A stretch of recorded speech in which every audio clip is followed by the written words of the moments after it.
सैलाबी आफत के चलते दूर दूर तक टापू जैसा दिख रहा दिल्ली का यमुना बाजार इलाका। ड्रोन विजुअल में हर तरफ पानी ही पानी। दिल्ली के यमुना बाजार इलाके में नीली छतरी वाला मंदिर भी डूबा। काफी प्राचीन है, लोहा पुल के पास बना ये मंदिर।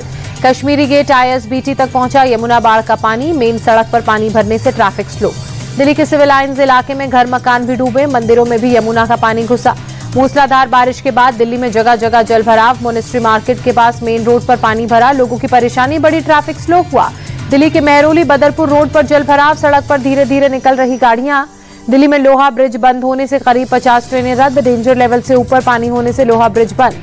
दिल्ली में भारी बारिश से नदी नाले उफान पर, यमुना का जलस्तर बढ़ा, अलर्ट जारी। दिल्ली के अलीपुर में NH44 पर फ्लाईओवर का एक हिस्सा धंसा, सड़क पर बना बड़ा गड्ढा, हो सकता है बड़ा हादसा। पंजाब के 23 जिलों के 1400 से ज्यादा गांव बाढ़ की चपेट में, तकरीबन 3.5 लाख लोग प्रभावित, 37 लोगों की मौत। पंजाब में बारिश और बाढ़ की वजह से बंद किए गए स्कूल कॉलेज। सरकार ने सभी स्कूलों को 7 तारीख तक बंद रखने का आदेश दिया। पंजाब के फिरोजपुर में लगातार बढ़ रहा सतलुज का जल स्तर। हरिकेपटन में ब्यास और सतलुज के संगम पर बने धूसी बांध पर मंडराया टूटने का खतरा। धूसी बांध को टूटने से बचाने में स्थानीय लोग और प्रशासन जुटा। बोरियों में मिट्टी भरकर एक बांध बनाने की कोशिश जारी। हजारों लोग ट्रैक्टर से मिट्टी लेकर पहुंचे। केंद्रीय कृषि मंत्री शिवराज सिंह शाम अमृतसर में अधिकारियों के साथ आज करेंगे समीक्षा बैठक। बाढ़ से फसलों को हुए नुकसान की लेंगे जानकारी। राहत उपायों के बारे में भी जानेंगे। जम्मू कश्मीर के अनंतनाग में भारी बारिश, जगह जगह जल जमाव, दुकानों में पानी घुसा, गलियों में 2 से 3 फीट तक भरा पानी। श्रीनगर में भारी बारिश के बाद झेलम नदी का जलस्तर बढ़ा। शहर के निचले इलाकों में नदी में पानी भरा। जम्मू कश्मीर में आज भी भारी बारिश का अलर्ट। स्कूल कॉलेज सहित सभी शैक्षणिक संस्थान आज बंद रहेंगे। जम्मू कश्मीर के पंपोर में सेना ने बाढ़ प्रभावित इलाकों में राहत बचाव का अभियान चलाया। पानी में फंसे लोगों को निकालने में जवान एकजुट। जम्मू कश्मीर के कुलगाम में भारी बारिश के बाद बाढ़ का कहर। नेपोर इलाके में फंसे कई परिवार। पुलिस ने 11 परिवार वालों का रेस्क्यू किया।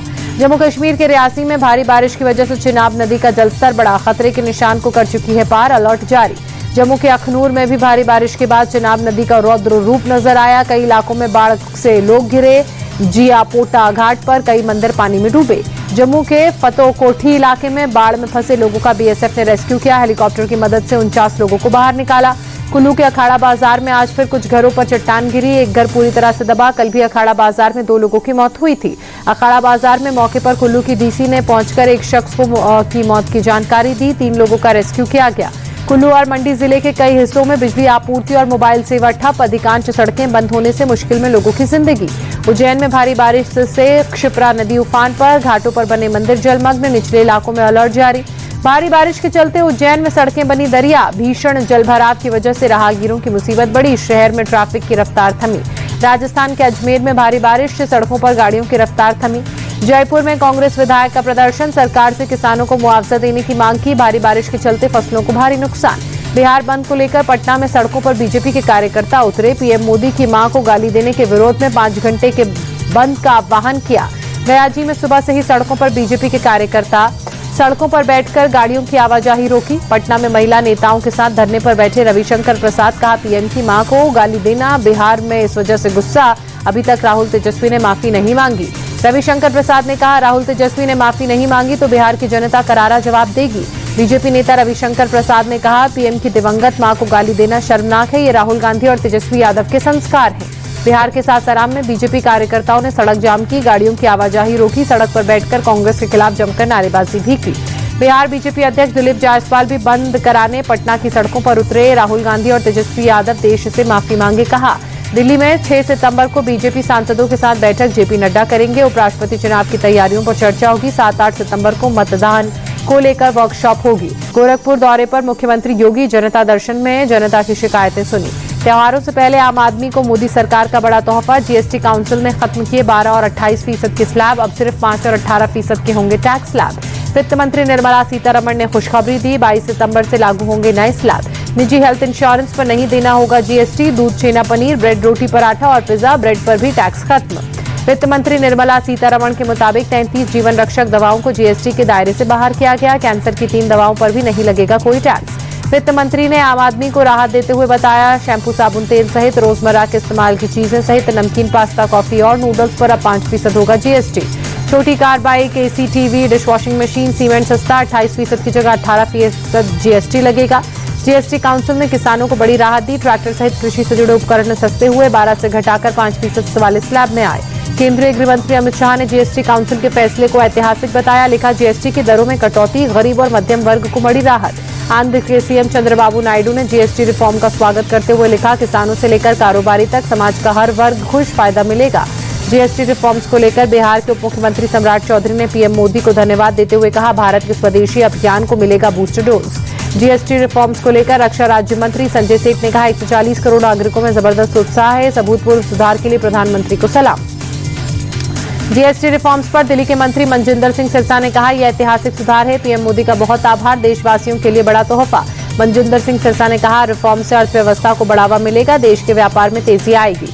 भारत दौरे पर सिंगापुर के पीएम लॉरेंस वोंग, दिल्ली में विदेश मंत्री एस जयशंकर से मुलाकात की, कई द्विपक्षीय मुद्दों पर बातचीत।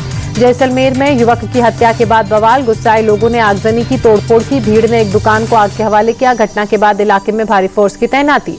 गुरुग्राम एसटीएफ को बड़ी सफलता, 5 लाख का इनामी मोस्ट वांटेड गैंगस्टर मैनपाल बादली को कंबोडिया से भारत लाया गया, 7 साल से था फरार। गुजरात के बनासकांठा में नकली नोट छापने की फैक्ट्री का भंडाफोड़, लाखों रुपए मूल्य के नकली नोट के साथ 2 लोग हिरासत में। मुंबई के लालबाग से राजा के दर्शन के लिए भक्तों का सैलाब उमड़ा, दर्शन की कतार में श्रद्धालु नजर आए, गणपति बप्पा मोरया के जयकारे लगाए। अयोध्या में लक्ष्मी गणेश की मूर्तियां बननी शुरू हुई, दीपावली से पहले मूर्तिकार तैयार कर रहे हैं मूर्तियां। दुनिया का सबसे बड़ा मोबाइल डेटा नेटवर्क बना जियो, यूजर्स की संख्या 50 करोड़ के पार पहुंची। नवी एनिवर्सरी पर कंपनी ने कई ऑफर्स पेश किए। 1000 करोड़ का आईपीओ लाएगी श्रीकर ग्रुप की सीड कंपनी। सेबी के पास आईपीओ का ड्राफ्ट किया फाइल। सीड्स और क्रॉप प्रोटेक्शन प्रोडक्शन बनाती है कंपनी।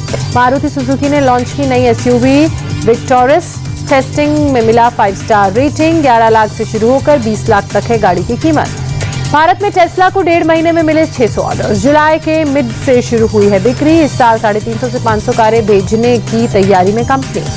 क्रिकेटर विराट कोहली पर बीसीसीआई मेहरबान, लंदन में कराया योयो टेस्ट। अक्टूबर-नवंबर में ऑस्ट्रेलिया दौरे में वनडे सीरीज खेल सकते हैं विराट कोहली ने पास किया टेस्ट। फिजियो की तरफ से फिटनेस टेस्ट की रिपोर्ट बीसीसीआई को भेजी गई। विराट को छोड़कर किसी भी खिलाड़ी का टेस्ट भारत से बाहर नहीं हुआ। लंदन में टेस्ट के लिए विराट कोहली ने ली थी बीसीसीआई से परमिशन। परिवार के साथ इंग्लैंड में रहते हैं कोहली। बीसीसीआई खिलाड़ियों के दूसरे चरण का फिटनेस टेस्ट जल्द कराएगा। केएल राहुल, आकाशदीप, रविंद्र जडेजा, नीतीश रेड्डी और ऋषभ पंत के नाम लिस्ट में शामिल। आईसीसी ने जारी की वनडे रैंकिंग। जिम्बाब्वे के सिकंदर रजा वनडे में नंबर 1 ऑलराउंडर बने। अफगानिस्तान के अजमतुल्लाह उमर जई दूसरे नंबर पर लुढ़के। मोहम्मद नबी को रैंकिंग में एक पायदान का नुकसान, दूसरे से तीसरे स्थान पर खिसके। आईसीसी वनडे गेंदबाजी रैंकिंग में केशव महाराज नंबर 1 गेंदबाज बने। श्रीलंका के महेश तीक्ष्णा को नुकसान, पहले से दूसरे पायदान पर पहुंचे। मध्य प्रदेश क्रिकेट एसोसिएशन का अध्यक्ष बनने के बाद बोले महानारिमन सिंधिया, नई ऊर्जा नए विचारों के साथ काम करूंगा। युवा और महिला खिलाड़ियों को बढ़ावा देना प्राथमिकताओं में शुमार। एशिया कप में भारत पाकिस्तान मुकाबले पर महानारिमन सिंधिया का बड़ा बयान, कहा अपनी टीम का वैसा ही समर्थन करें जैसे सशस्त्र बलों का करते हैं। इंग्लैंड के पूर्व कप्तान एलिस्टर कुक ने सुझाव दिया, कहा टेस्ट क्रिकेट में टीमों को 160 ओवर के भीतर किसी भी समय नई गेंद लेने की अनुमति दी जानी चाहिए। साउथ अफ्रीका को बड़ा झटका, इंग्लैंड के खिलाफ वनडे सीरीज से बाहर हुए टोनी जोजी। दक्षिण अफ्रीका ने महिला क्रिकेट वर्ल्ड कप के लिए 15 सदस्यीय टीम का घोषणा की। लारा वोलवार्ट को बनाया टीम का कप्तान। महिला वनडे वर्ल्ड कप के लिए दक्षिण अफ्रीका ने युवा विकेटकीपर बल्लेबाज कराबो मैसो को टीम में शामिल किया। मैसो ने अब तक 2 वनडे और 5 टी20 अंतर्राष्ट्रीय मैच खेले हैं। आईसीसी वनडे वर्ल्ड कप में पाकिस्तान की कप्तान फातिमा सना का बड़ा बयान, कहा धोनी की तरह कैप्टन कूल बनना चाहती हूँ। आईओ में सुलह होने के बाद अंतर्राष्ट्रीय ओलंपिक समिति का बड़ा फैसला। आईओसी ने खिलाड़ी विकास कार्यक्रमों के लिए 15 करोड़ का जो अनुदान रुका था उसे बहाल किया। सर्बिया के टेनिस खिलाड़ी नोवाक जोकोविच 14वीं बार यूएस ओपन के सेमीफाइनल में पहुंचे। मेंस सिंगल्स के क्वार्टर फाइनल मुकाबले में अमेरिकी खिलाड़ी टेलर फिजिट को हराया। सेमीफाइनल में कार्लोस अल्कराज से होगा सामना। भारत के यूकी भामरी यूएस ओपन के डबल्स मुकाबले में पहली बार ग्रैंड स्लैम क्वार्टर फाइनल में पहुंचे। माइकल वीनस और यूकी भावरी की जोड़ी ने जर्मनी की जोड़ी को हराया। बेटिंग ऐप मामले में जांच में शामिल हुए क्रिकेटर शिखर धवन, दिल्ली में ईडी हेडक्वार्टर में पूछताछ। इसी मामले में सुरेश रैना से भी ईडी कर चुकी है पूछताछ।